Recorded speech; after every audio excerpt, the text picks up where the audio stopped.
Qué privilegio tenemos, hermanos, de alabar al Señor como resultado de su gracia en nuestras vidas. Qué privilegio poder gozarnos en Él y nuestra alma estar satisfecha en Él. Llegados estos tiempos cercanos a la Navidad, nosotros los creyentes no necesitamos que llegue la Navidad para recordar a Cristo, para recordar la obra de Cristo. No es necesaria para nosotros los creyentes ese recordatorio, ya que no es una fiesta instituida por el Señor, sino cada vez que participamos del pan y del vino, estamos trayendo a nuestra memoria la obra de Cristo, su persona, y anunciando el Evangelio hasta que Él venga. Pero en ocasiones se le quita la importancia también de la oportunidad de estas fiestas. Menospreciamos en ocasiones, lamentablemente, esta oportunidad de en familia recordar la obra más significativa de la historia. El hecho de que el Dios creador se encarnó. Que Dios nació en el seno, en el vientre de una mujer concebida por la obra sobrenatural del Espíritu Santo. Y sin ese hecho, la obra de la cruz no podría tener valor. Claro que Dios tiene poder para venir en el comienzo de la semana de pasión, pasar toda la semana de pasión, morir en la cruz, resucitar el domingo y volver al cielo. Tiene poder para hacer eso.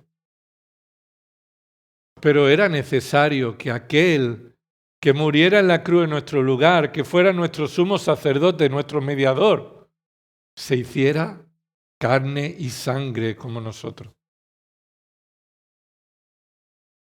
Vamos a meditar en esta mañana la gloria y el honor de Dios encarnado.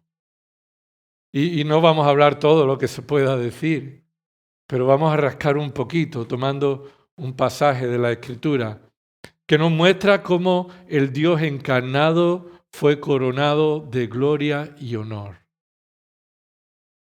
Hay muchos pasajes donde poder meditar en la encarnación de Cristo, los relatos de los evangelios, las cartas de Pablo, muchas profecías del Antiguo Testamento, tantos pasajes en los Salmos. La Escritura está llena de esta verdad de que Dios se hizo carne. Recuerda el primer capítulo de Juan, ¿verdad? Del Evangelio de Juan. El versículo 14 dice que el Verbo se hizo carne. El Verbo que existía con Dios, que estaba con Dios, ese mismo Verbo, siendo Dios, se hizo carne. Podríamos ir a Filipenses capítulo 2, ¿verdad? Y ver ahí cómo el Dios de toda gloria dejó su lugar de gloria, dejó de compartir esa gloria con el Padre y entonces se hizo hombre. Y estando en la condición de hombre se humilló a sí mismo y enfrentó con obediencia la cruz. Y Dios en la resurrección lo exaltó. Hay muchos pasajes que pudiéramos tener en esta mañana para meditar en la encarnación de Cristo. Pero te invito a que meditemos en un versículo en la carta de Hebreos. Si tienes tu Biblia a mano, te invito a que abras Hebreos en el capítulo 2, versículo 9. Hebreos capítulo 2, versículo 9. Y es mi oración al Señor que al ser expuestos a este tremendo misterio y obra de Dios en su encarnación, estemos maravillados y podamos también aprovechar en estas fiestas para poder compartir este milagro, esta obra de Dios, al hacerse carne. Dice Hebreos capítulo 2, versículo 9.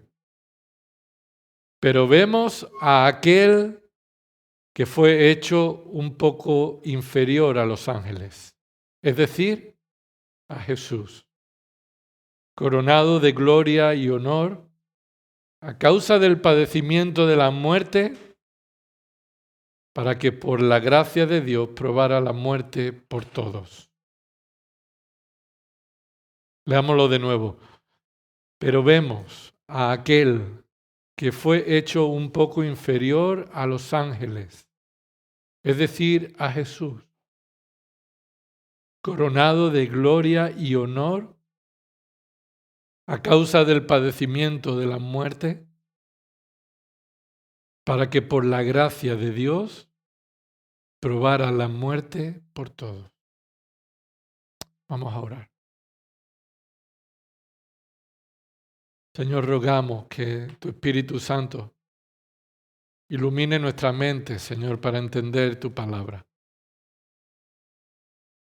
Y conforme a tu voluntad, conforme a tus propósitos, Señor, nuestras vidas, nuestra mente, corazón, sentimientos, voluntad, todo lo que somos, Señor,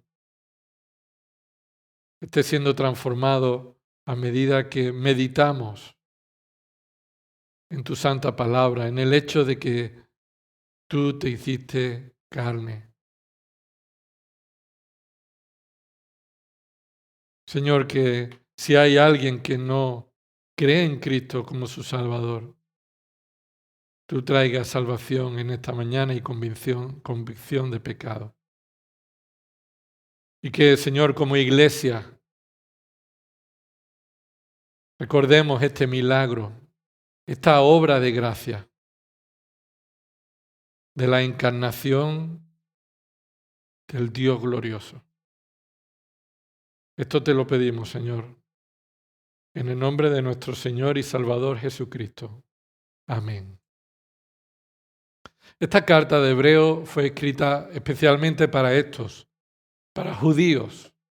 Judíos creyentes, para judíos no creyentes y para judíos que creen que son creyentes pero no lo son. Para ese tres tipos de judíos.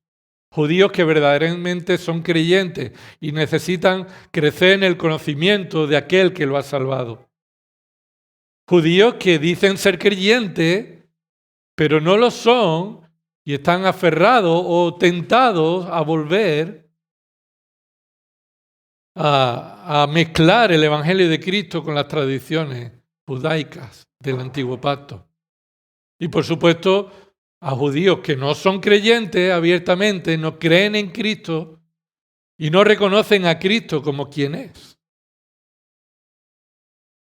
Hebreo fue escrito movido por un hombre movido por el Espíritu Santo para resaltar la grandeza y la supremacía de Cristo sobre todo y sobre todos.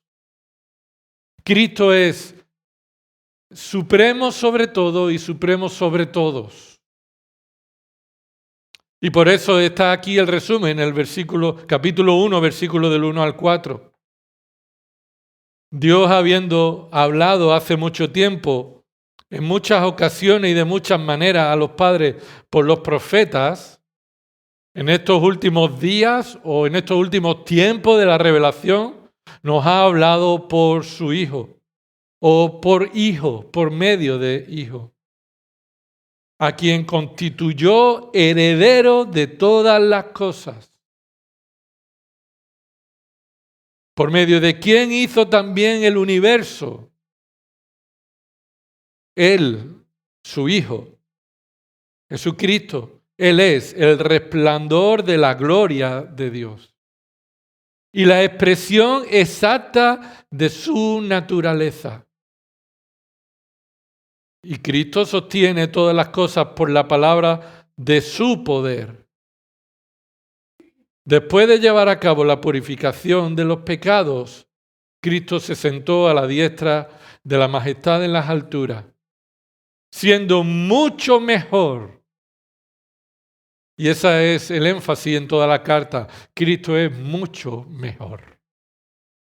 Y aquí empieza a compararlo siendo mucho mejor que los ángeles.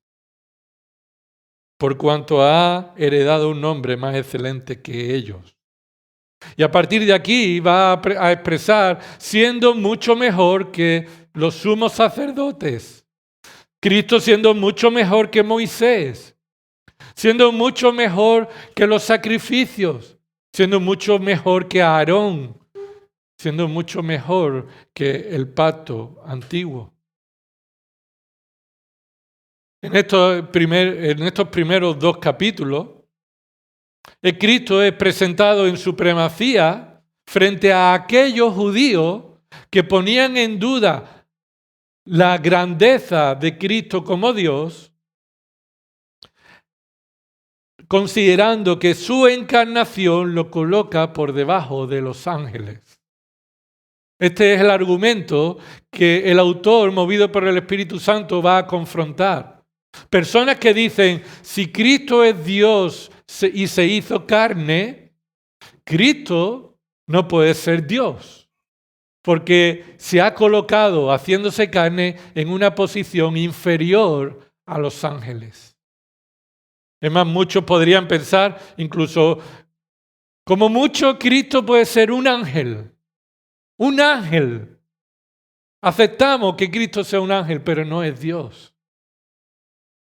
Y el autor de Hebreo está aquí exaltando a Cristo por encima de todos y de todo, y sobre todo aquí por encima de los ángeles, siendo mucho mejor que los ángeles.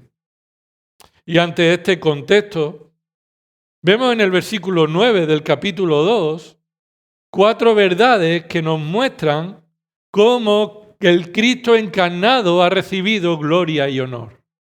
Cómo el Cristo encarnado ha recibido gloria y honor. En primer lugar, observa que la gloria y el honor de Cristo encarnado nos muestra que no dejó de ser Dios. No dejó de ser Dios. Es un hecho histórico que un hombre llamado Jesús nació de una virgen en Belén. Es un hecho histórico que nadie pone en duda, con razones suficientes. Aunque muchas personas quieren quitar a Cristo de la historia y ya no dicen antes de Cristo y después de Cristo, sino de nuestra era. Que quitan a Cristo de la Navidad y solamente te presentan comida, fiestas, luces y todo lo demás. La encarnación de Cristo no solamente es histórica, sino que es sobrenatural. Porque ese hombre nacido de una mujer es Dios. Y la gloria y el honor de Cristo muestra que no dejó de ser Dios. Aunque Él fue encarnado, eso no muestra que dejó de ser Dios. Como hemos dicho, los judíos aceptarían como máximo que Cristo encarnado sea como otro ángel que posiblemente vemos en el Antiguo Testamento. Ángeles que se hacen visibles y hacen maravillas. Ángeles que Dios utiliza para que el pueblo de Dios recibiera victorias. Ángeles que a lo largo del relato bíblico encontramos que Dios manda a hacer obras. Pero solo el hecho de hacerse hombre, esto significaba para los judíos que se hacía menor que los ángeles. El hecho de hacerse carne y sangre significa que se ha hecho limitado a los límites que los ángeles no tienen, ya que los ángeles no tienen un cuerpo físico, pero sí se pueden hacer visibles. Y el hecho de que que Dios se haga carne implicaría hacerse de un nivel inferior a los ángeles. La forma de poder explicar sus milagros y su poder sobrenatural, para muchos judíos dirían, bueno, aceptamos que Él sea un ángel y sea un ángel importante. El autor de Hebreo está demostrando por medio de la escritura del Antiguo Testamento que Cristo es mucho mejor, Es decir, mucho mayor, está por encima de todos los ángeles. En primer lugar, observa que Él, Cristo encarnado, sigue siendo Dios, ya que Él ha recibido el título de Hijo. Obsérvalo ahí en el capítulo 1, versículo 5. Nunca un ángel ha sido llamado por Dios Hijo. Versículo 5 dice, porque ¿a cuál de los ángeles dijo Dios? Jamás. Hijo mío eres tú, yo te he engendrado hoy. La pregunta nos muestra que nunca, la respuesta es nunca, nadie, a nadie. Dios jamás le ha dicho a un ángel, tú eres mi hijo, yo te he engendrado hoy. Así que esta referencia al Salmo 2 nos está mostrando que Dios Padre hizo una referencia sobre su Hijo que lo coloca en una posición de igualdad ante Dios. El Antiguo Testamento se refiere en muchas ocasiones a los ángeles como, en plural, los hijos de Dios. Y en referencia a todos ellos, pero nunca un ángel fue llamado el Hijo de Dios. O nunca fue identificado por Dios como mi Hijo. Así que, versículo 4, Él ha heredado un nombre más excelente que los ángeles, y esta es la razón porque nunca a un ángel se le llamó, Dios lo llamó mi Hijo. Así que el título de Hijo de Dios, escucha, es el título que se refiere a la encarnación de Dios. Cuando se refiere el Padre o la Escritura nos habla del Hijo de Dios, se refiere a la encarnación, el título que Dios encarnado recibe.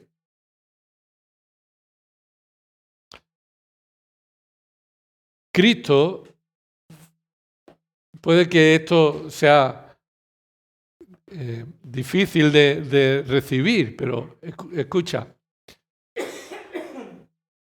Cristo fue eternamente Dios. Cristo fue eternamente Dios, pero no fue eternamente Hijo. Su título de Hijo no está relacionado con la posición eterna en la que Cristo siempre ha tenido con respecto al Padre. Todas las referencias de Hijo de Dios que se hablan acerca de Cristo están señaladas con su encarnación. Cristo no fue el Hijo eterno, sino que Cristo ha recibido el título de Hijo cuando Él se hizo carne.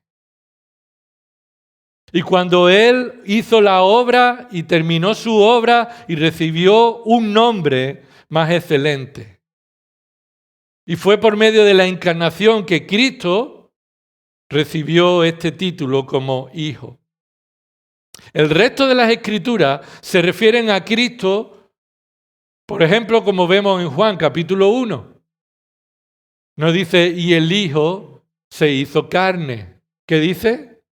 El Verbo se hizo carne. Sin duda la Trinidad está formada por tres personas que comparten la misma esencia, los mismos atributos. Y a lo largo de la historia hemos visto que uno de esas personas de la Trinidad tiene la función de hijo en el momento de la historia. Esa misma persona recibió el título de hijo en relación cuando se hizo carne y habitó entre nosotros y vimos su gloria. Gloria como el unigénito del Padre lleno de gracia y de verdad. La cita que aquí vemos en el capítulo 1, versículo 5, yo seré padre para él y él será hijo para mí, es una cita que hace referencia a 2 Samuel 7, 14. Y se refiere a la relación que en el futuro Dios tendría con el futuro hijo de David, con la simiente prometida, el Mesías. Cristo recibió el título de hijo en su nacimiento y en su resurrección. Y son las dos referencias que en la Escritura que relaciona a Dios encarnado como el Hijo de Dios. Mira Lucas 1:35. Es ahí cuando es anunciado que será llamado Hijo de Dios. Lucas 1:35, ahí es anunciado que el niño que nacerá será llamado Hijo de Dios, tendrá este título como el Hijo de Dios. Será su nombre, su identificación. En Lucas capítulo 3, versículo 22, el Padre habla con voz audible desde el cielo y le dice: tú eres mi Hijo amado, en ti tengo complacencia. Romanos capítulo 1, versículos 3 y 4, en la resurrección Cristo es declarado Hijo de Dios. Y dice Romanos 1:34 acerca de su Hijo, nuestro Señor Jesucristo, que era del linaje de David, según la carne, que fue declarado Hijo de Dios con poder, según el Espíritu de Santidad. ¿Por qué? ¿Por medio de qué? ¿O cuándo? Por la resurrección de entre los muertos. Así que Cristo está por encima de los ángeles por el nombre que ha recibido. El nombre es el nombre de su encarnación, que lo relaciona con Dios como parte de la Trinidad. Cristo es encarnado, es Dios, y por supuesto es superior a los ángeles porque recibe adoración. Mira el capítulo 1 de Hebreos, versículo 6. Y dice aquí, versículo 6, y de nuevo cuando trae al primogénito al mundo, y esto se refiere al momento en el que la segunda persona de la Trinidad entra en el mundo, actúa en el mundo habitado, dice, y adórenle todos los ángeles de Dios.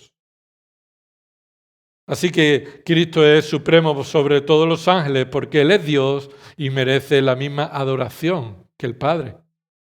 Los ángeles son llamados a adorar al Hijo, no solo en la noche que nació, sino cuando también venga en su segunda venida a establecer su reino milenial.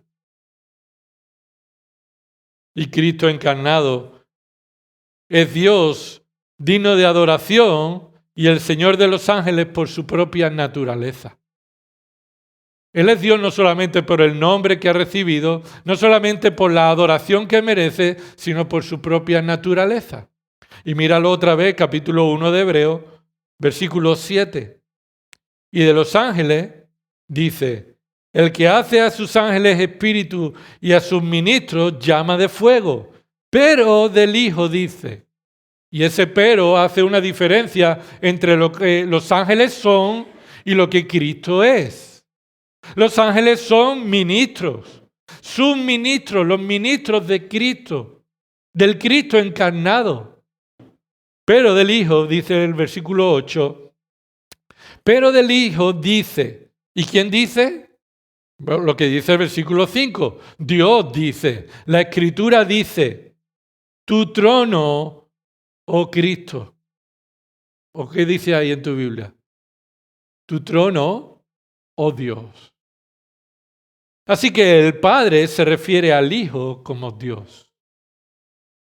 Versículo 8, tu trono, oh Dios, es por los siglos de los siglos, y el cetro de equidad, es el cetro de tu reino. Ahí se está refiriendo el Padre al Hijo como el trono del Hijo, y se refiere al Hijo como Dios.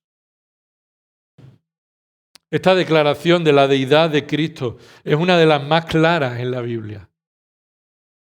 Cristo es Dios porque el Padre dice que su Hijo es Dios.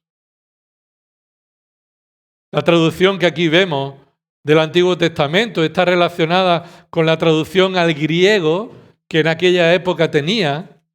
Y esa referencia del Salmo 45 es una referencia a ese salmo mesiánico que presenta al rey prometido que establecerá un reino justo. Y ese rey que reinará, su trono es el trono de Dios, porque el que reinará es Dios mismo. Jesús no es menos que Dios, que el Padre, sino que el Padre dice del Hijo, tu trono, oh Dios. Así que Jesús mismo, encarnado, afirmó ser Dios, ¿o no? ¿O Cristo en su ministerio no dijo que Él era Dios? Eso es lo que entendieron los judíos cuando escuchaban las enseñanzas de Jesús. Y ahí encontramos en Juan 5, 18, como ellos escucharon decir que Dios era su propio Padre, haciéndose igual a Dios. Así que cuando Cristo decía y hablaba de Dios como mi Padre y no nuestro Padre, esto para los judíos entendían perfectamente lo que Él decía. Decía que Él era el Hijo único de Dios. Por tanto, esto lo hacía a Él igual a Dios. Jesús dijo en Juan 10:20, yo y el Padre, uno somos. ¿Dijo alguna vez Cristo que Él era Dios? Sin duda. Es más, los apóstoles afirmaron que Jesús encarnado era Dios. En Romanos 9:5, cuando Pablo dijo, movido por el Espíritu Santo, que según la carne vino Cristo, el cual es Dios sobre todas las cosas. Así que Cristo vino en carne y Pablo dice en Romanos 9:5 que ese que se hizo carne es Dios sobre todas las cosas. Primera de Timoteo, capítulo 3, versículo 16. Lo hemos estudiado en su momento. Cuando Pablo dice a Timoteo, grande es el misterio de la piedad.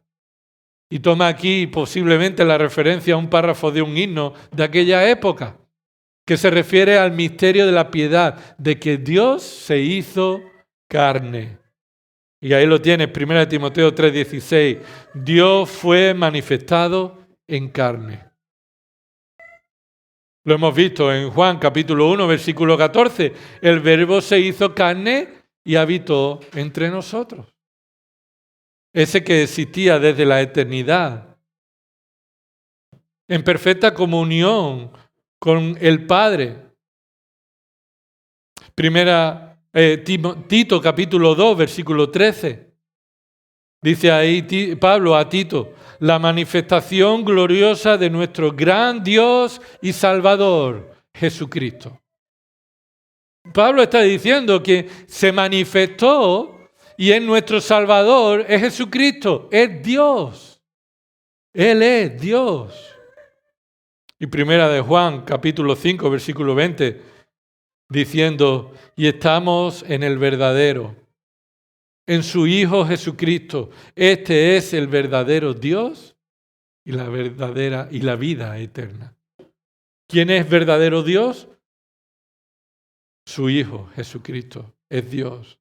Así que Cristo encarnado en Belén no es un hombre y un niño cualquiera. Él es Dios, sin menguar en nada su esencia y sus atributos. Sin mezclarse con la naturaleza humana, Él no abandonó nada de su naturaleza divina. Así que la gloria y el honor de Cristo encarnado es la gloria y el honor de Dios hecho hombre. En segundo lugar, capítulo 2, versículo 9 de Hebreos, dice ahí, pero vemos a aquel que fue hecho un poco inferior a los ángeles. Esta referencia empieza por ese pero. Y aquí podemos destacar que la gloria y el honor de Cristo encarnado restaura la posición del hombre. Restaura la posición del hombre. La gloria y el honor de Cristo encarnado restaura la posición del hombre. Observa ahí esa referencia al Salmo 8 en los versículos anteriores, que muestra que el plan de Dios para el hombre, sin que éste lo mereciera, era el gobierno de su creación. Dice ahí versículo 5, porque no sujetó, y eso es Dios, Dios no sujetó a los ángeles el mundo venidero. La palabra mundo es el lugar de habitación, el mundo habitado. No, el mundo habitado no lo puso bajo el gobierno de los ángeles, acerca del cual estamos hablando. Esa herencia que se ha dicho que solamente Cristo posee. Dice el versículo 6, pero no lo puso bajo los ángeles, pero uno ha testificado en cierto lugar diciendo, y este lugar es el Salmo 8, el autor lo sabe, no lo dice porque no lo sepa, sino porque continuamente las referencias del Antiguo Testamento se enfatizan que es el Espíritu Santo, Dios, quien está hablando. Ni siquiera el autor se presenta a sí mismo para dejar claro que es Dios el protagonista y quien está inspirando todo lo que esta carta tiene. Así que dice el versículo 6, esta referencia al Salmo 8. ¿Qué es el hombre para que de él te acuerdes? ¿Y el Hijo del hombre para que te intereses en él? ¿La respuesta cuál sería? ¿Cuál sería esa respuesta? Nada. El Hijo del hombre no es nada. El hombre no tiene nada por sí mismo que haga que a Dios le interese sujetar todas las cosas bajo su autoridad. Pero dice el versículo 7, podríamos decir, a pesar de que el hombre no es nada, versículo 7, le has hecho un poco inferior a los ángeles, le has coronado de gloria y honor y le has puesto sobre las obras de tus manos. Versículo 8, todo lo has sujetado bajo sus pies. Dios es adorado en el Salmo 8 por medio de David, que escribe este cántico, por la posición que ha dado al hombre en su creación sin que el hombre lo merezca. Recuerda cómo el Salmo 8 empieza, oh Jehová, oh Señor nuestro, cuán glorioso es tu nombre en toda la tierra. Y eso es lo que enfatiza el Salmo, la gloria del nombre de Dios en toda la tierra, que se muestra en que le dio al hombre sin ser nada la gracia de gobernar todas las cosas bajo sus pies. Y el énfasis aquí está en ese versículo 8, todo lo ha sujetado bajo sus pies. Ese sujetado está en paralelo con el versículo 5, porque no sujetó Dios el mundo venidero a los ángeles, sino que lo sujetó ¿a quién? Bueno, el paralelismo es, lo sujetó al hombre. Dios creó al hombre para que gobernara la tierra. Recuerda lo que dice Génesis 1 y 2, ¿verdad? Que creó al hombre y lo puso para que gobernara toda la tierra y que todo estuviera bajo sus pies. Pero escucha, fue durante un poco de tiempo que Dios ha hecho al hombre un poco menor que los ángeles, en poder, en autoridad, en dominio, en gobierno. Un poco menor no se refiere solamente a por debajo en dominio y en poder, sino un poco de tiempo. Es un poco de tiempo que el hombre está en una posición inferior a los ángeles.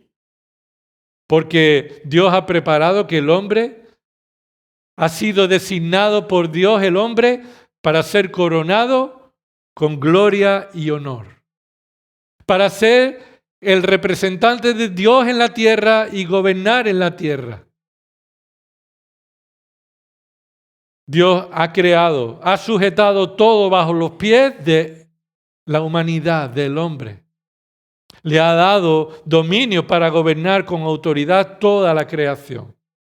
Eso es lo que está diciendo el autor. Dios no ha puesto la tierra habitada bajo el dominio de los ángeles, la ha puesto bajo el dominio del hombre. Pero el autor viene a responder lo que posiblemente muchos de nosotros estaríamos preguntándonos. ¿Es esto real? ¿Esto se está cumpliendo hoy día? Mira lo que dice. Por causa del pecado, viene el versículo 8. Dice ahí, porque al sujetarlo todo a él, no dejó nada que no le sea sujetado. Esto es, todo es sujetado bajo los pies del hombre. No deja nada fuera. Pero escucha, ese pero, versículo 8. Pero ahora no vemos aún todas las cosas sujetas a él.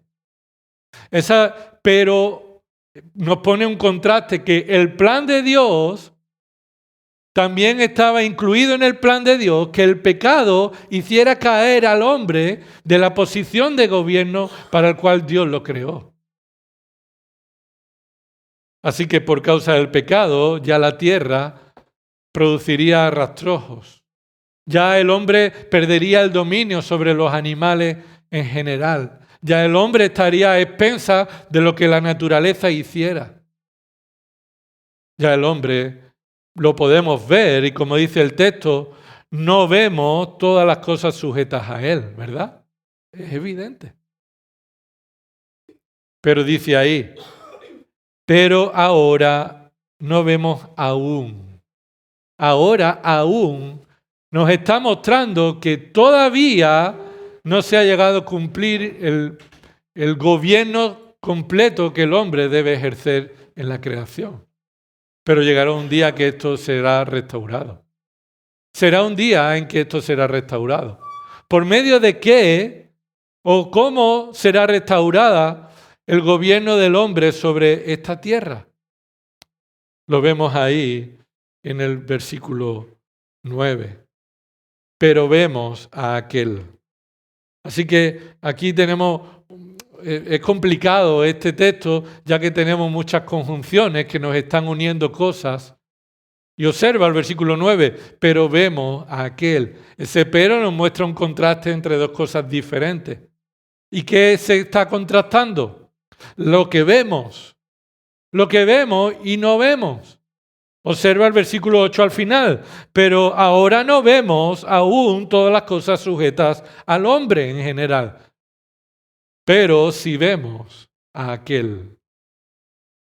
Sí vemos a aquel. No vemos que el hombre pueda cumplir el propósito de Dios, pero sí vemos a aquel que restaurará el propósito de Dios para el hombre.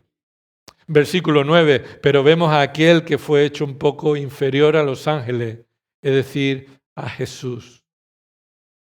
Y se refiere a Jesús como aquel hombre que hace realidad el propósito de Dios para el hombre. Para que el hombre pueda gobernar sobre todas las cosas que Dios ha creado, es necesario que sea Dios hecho hombre.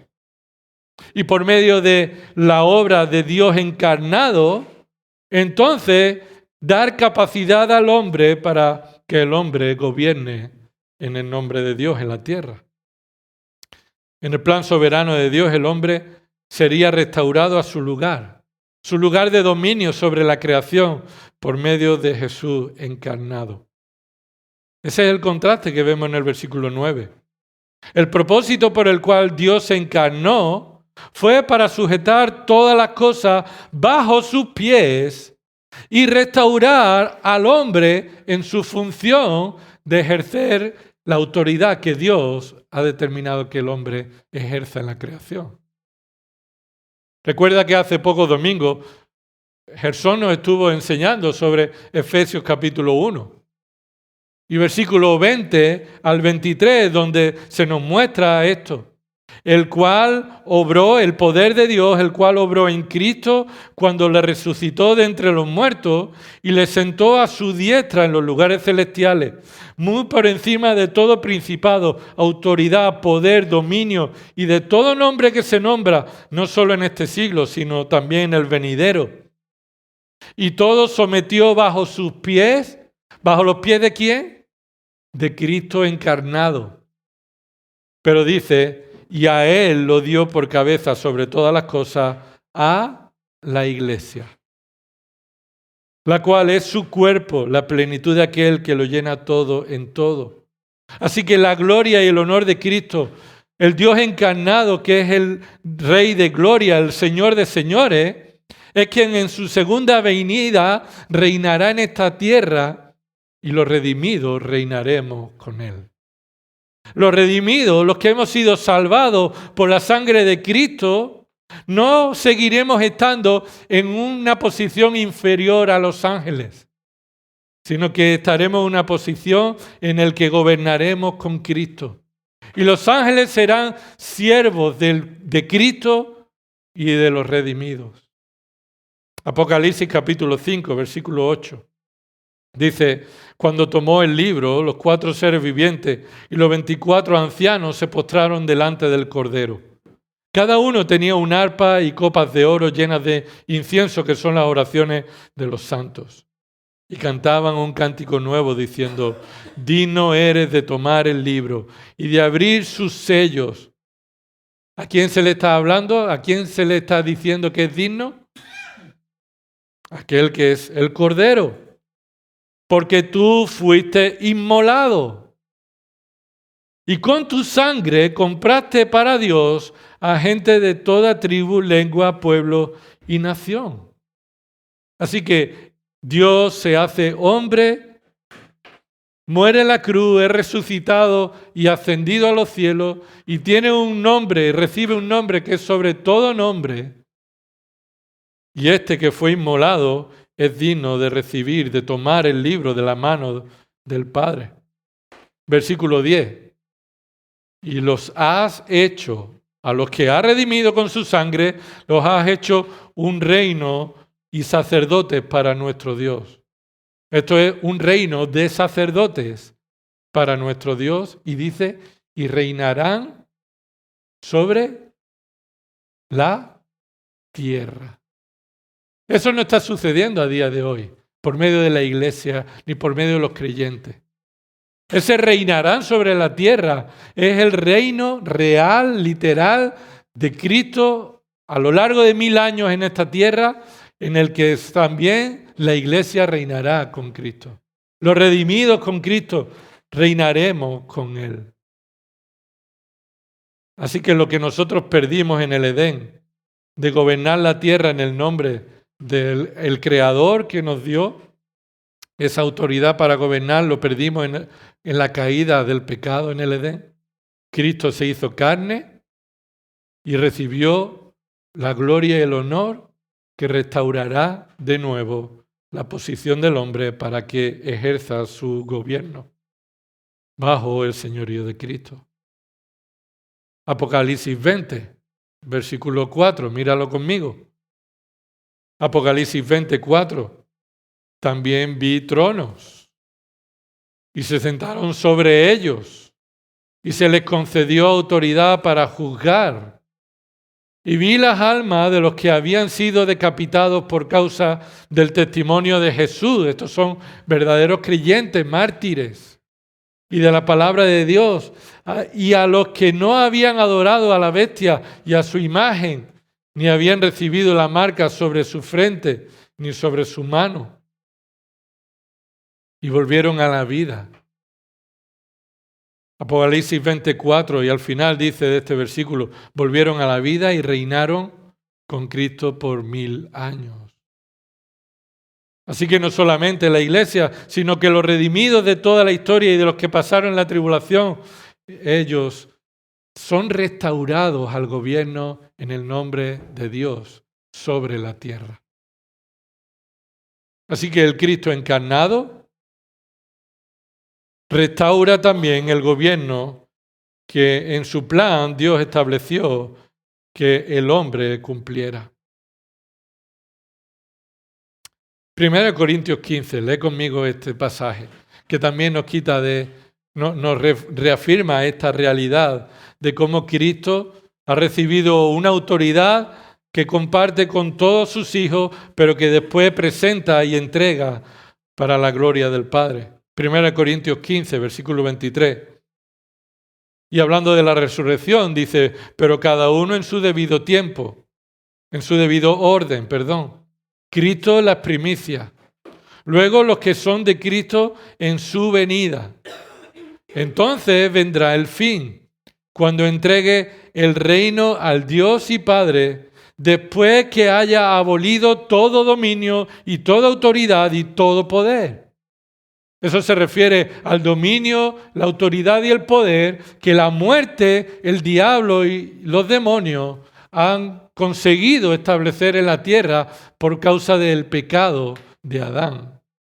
El hombre ya no puede ejercer el gobierno sobre la creación que Dios le estableció, así que Satanás, la muerte, el pecado y los demonios han tomado este dominio, autoridad y poder. Versículo 25. Pues Él debe reinar hasta que haya puesto a todos sus enemigos debajo de sus pies. Y el último enemigo que será abolido es la muerte, porque Él ha puesto todo en sujeción bajo sus pies. Pero cuando dice que todas las cosas le están sujetas, es evidente que se exceptúa aquel que ha sometido a Él todas las cosas. Es decir, todas las cosas están sujetas a Él, menos aquel que ha sujetado todas las cosas a Él.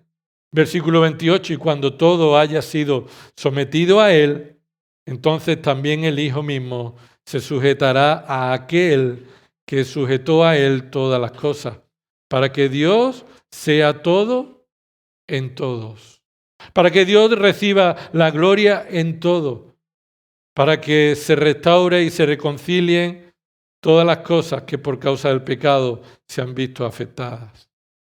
Así que Cristo se hace hombre, nace en Belén de una mujer porque viene a restaurar el gobierno que Dios había establecido que el hombre ejerciera y por causa del pecado perdió.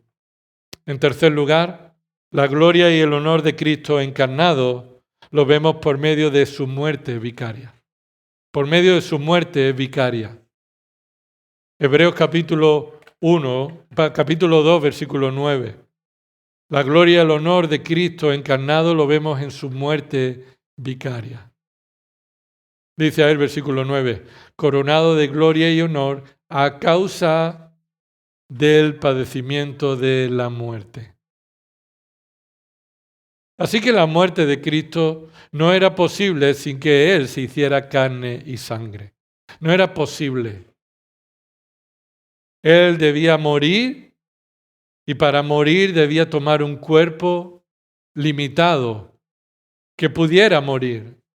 Él fue coronado, pero no fue coronado con gloria y honra por su poder militar. No fue coronado por su grandeza económica, por su poder de influencia política, como los judíos esperaban, ni cualquier otro concepto de grandeza. Cristo fue coronado de gloria y honor por medio de la obediencia al Padre, tomando la cruz voluntariamente y sufriendo la muerte en la cruz. En Juan 17, cuando Cristo oró al Padre, el Hijo ora al Padre frente a esa hora de la muerte. Pronto Él enfrentaría y ora para que el Padre sea glorificado. Y por medio de su humillación, por medio de la humillación del Cristo encarnado, estando en esa condición humana, humillado en la cruz, muriendo como un malhechor, Cristo es coronado de gloria y honor. A Cristo desde que nació se le consideró como el rey de los judíos, ¿sí o no? Venían los magos y venían a Pilato venían a Herodes, y decían, venimos buscando al rey de los judíos que ha nacido. Desde su nacimiento identificado como el rey. Pero en su muerte también fue identificado como rey, ¿verdad? Y le decían los dirigentes, no ponga ese letrero, Pilato, pon que él dijo, yo soy el rey de los judíos. Porque Pilato había puesto ahí un letrero. Este es el rey de los judíos. Una realidad del que el que murió allí era el rey prometido. Hermano, esa muerte fue humillante, ¿sí o no? La muerte de Cristo fue humillante básicamente porque no la merecía. La muerte de Cristo fue humillante porque no la merecía. La muerte no es humillante para ti y para mí. La muerte en la cruz no es humillante para ti y para mí. Porque la paga del pecado, ¿qué es? Entonces eso no nos humilla, eso nos da lo que merecemos. La humillación se encuentra en que aquel que murió no lo merecía. Vivió una vida perfecta, en perfecta obediencia al Padre. Hizo todo lo que el Padre encomendó que él hiciera. Cumplió la ley por nosotros. Fue él el cumplimiento de la ley perfecta. Cristo encarnado es Dios santo y justo. Y vivió esa vida perfecta y su muerte fue humillante porque él no la merecía. Y no solo fue humillante, sino que fue una muerte que le trajo una corona. Fue coronado con gloria y honor. Fue coronado con gloria y honor a causa del padecimiento de la muerte. La gloria y honor, hermano, no viene por medio de la exaltación, sino de la humillación. Por medio de su muerte vicaria, sustitutiva. Porque dice el versículo 9, para que probara la muerte por todos. Ese por todos nos dice que no era una muerte que él merecía, sino era una muerte en el lugar, no solo a favor, sino en el lugar de otro. No es una muerte a favor de otro, sino es una muerte en el lugar de otros. Expresamente dice ahí el versículo, para que probara la muerte por todos. ¿A quién se refiere ese todos? En ocasiones los todos que se refieren en la salvación y la obra redentora de Cristo, en ocasiones se refiere a todos sin distinción. Todo tipo de personas, hombre, mujer, esclavo o libre, judío o gentil. Por todo tipo de personas Cristo murió. Pero en este contexto, aquí dice que Él murió para probar la muerte por todo. Ese todo es sin excepción. Pero no sin excepción de todo el mundo, sino de todos los hijos que el Padre escogió salvar. Todos sin excepción, los que han sido escogidos por Dios por gracia, Cristo murió en su lugar. Una muerte eficaz. No una muerte posible para todos y eficaz para algunos, sino fue una muerte eficaz para todos los que el Padre trajo al Hijo. Así que dice ahí en ese contexto, ese todo, sin excepción, son aquellos que son llamados y hechos hijos de Dios. Míralo en el versículo 10. Porque convenía que aquel para quien son todas las cosas y por quien son todas las cosas, llevando muchos hijos a la gloria, y ahí se refiere a muchos hijos a la gloria, a un gran número de personas a la gloria, hiciera perfecto por medio de los padecimientos al autor de la salvación de ellos, de todos ellos, de todos los hijos de Dios. En esto consiste el amor, dice Primera de Juan 4:10. No en que nosotros hayamos amado a Dios, sino en que Él nos amó a nosotros y envió a su Hijo como propiciación, es decir, como cobertura, como protección para cubrir nuestros pecados. Y por medio de su muerte expiatoria, Cristo encarnado ha sido coronado de gloria y honor. Esa es la forma en la que Él ha restaurado nuestras vidas, nuestra comunión con el Padre. Y en último lugar, terminamos. La gloria y el honor de Cristo encarnado es la gloria y el honor de Cristo encarnado por su gracia. Por su gracia. Míralo en el versículo 9. Versículo 9 dice, para que por la gracia de Dios probara la muerte por todos. Para que por la gracia de Dios probara la muerte por todos. La gracia de Dios es la razón por la que Cristo se hizo carne. Cristo no se hizo carne porque necesitara salvar al hombre. Cristo no se hizo hombre porque el hombre lo merecía. Cristo no se hizo hombre porque fuera justo. Era justo que Él se hiciera hombre para poder salvarnos. Cristo no se hizo hombre porque estaba obligado por lo que se espera de Él. Él se hizo hombre por gracia. Cristo se hizo hombre por pura gracia soberana. Celebramos la Navidad recordando la gracia de Dios. Dios tiene misericordia de quien quiere tener misericordia. Por tanto, Él no estaba obligado a hacerse hombre. Él no estaba obligado a hacerse hombre. Cuando el texto bíblico dice que era necesario que se hiciera hombre, no está diciendo que Dios necesitara hacerse hombre para salvar al hombre, como si Dios necesitara salvar al hombre, sino que el hombre necesitaba que esa salvación fuera por un semejante a Él. Que la salvación no podría ser si no era por parte de un hombre. Así que Dios decidió. Dios decidió. Fue una decisión de su gracia soberana hacerse hombre. No había necesidad. Él no tenía necesidad de hacerse hombre ni ir a la cruz. Pero Él lo decidió por pura gracia soberana. Dios podía haber decidido no hacerse hombre.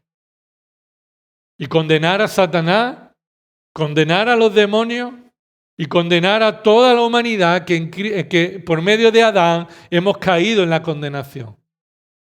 Y así Dios seguiría siendo un Dios justo, misericordioso y lleno de gracia. Pero Él lo decidió. Fue su voluntad independiente.